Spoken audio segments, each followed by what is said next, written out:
Well, another intriguing new article argues that it isn't President Trump who's getting co-opted by Russian President Vladimir Putin. Bart Markois is the Richard Richards Foundation director. He was previously Principal Deputy Assistant Secretary of Energy for International Affairs under President George W. Bush. A piece he wrote for The Hill, Markois says Putin is weaker than he looks and exaggerates his influence on Trump to bolster his image and undermine the United States. Bart, thanks a lot for joining us. Hey, thanks for having me. So basically you're saying there was a Russian propaganda campaign, but it's not the one that we read about in the New York Times. Exactly. It's not what we read about. The story that the media have missed is that they are the ones being played by President Putin. The American press. The American media is being played by President Putin. President Putin is very weak. He's very weak. He has these pressures at home from his Muslim citizens on the one hand, yes, and the Russian nationalists on the other. Right. And he has to satisfy this. And he has created this image that makes him look like a strong man. But that only works if he has a weak American president. So this is for domestic consumption.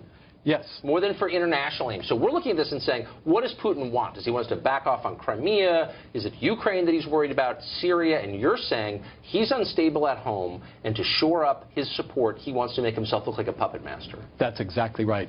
And it's not just at home, it's also in Eastern Europe. He is trying to recreate the old Russian Empire and make it as big as he can.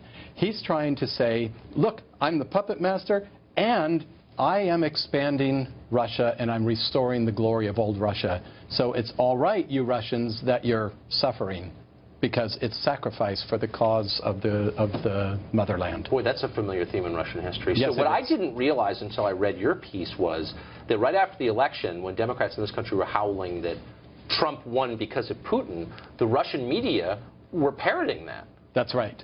That's right. And the disadvantage that Putin has is he controls every word the media say. Right. And so we know what he's thinking all the time. You just read the media because he's approving what they yes, say. Right after the election, the Russian media celebrated. They said, Trump is our friend. But only for a few days. And then they said, wait a minute, look at these national security appointments. Mattis, Pompeo, Sessions. He was talking about Mitt Romney as his Secretary of State. These are all Russia hawks.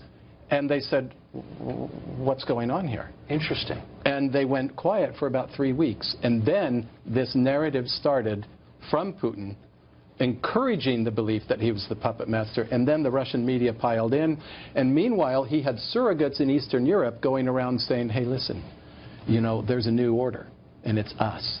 And you people, you friends of America, you don't want to be the last one still trusting America.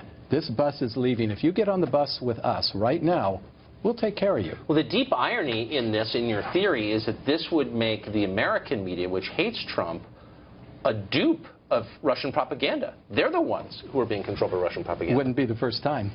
Interesting. And you know, what does Putin want? He wants to keep Crimea. Exactly what you said. He wants yes, to keep Crimea. He wants to keep Ukraine. He's going to go and offer Trump a grand bargain. I will help you in Syria if you let me keep Crimea. Well, that's a bargain that only a weak American president would make. President Trump's not going to make that bargain. There's no, what's the inducement for him to make that bargain? He has so many cards that he's holding that Trump can't counter. Putin, that Putin can't counter. Putin is a kleptocrat. He governs by criminality, and he extends his political influence by criminality. Trump can say to Sessions, use every tool of American law enforcement and intelligence and go after the corruption, go after the money. And maybe he will. Unfortunately, Bart, we're out of time. I don't know if your theory is right, but it makes the most sense of anything I have heard on the subject. Thanks a lot. Thank you so much. It was a pleasure. Thank you. Thank you.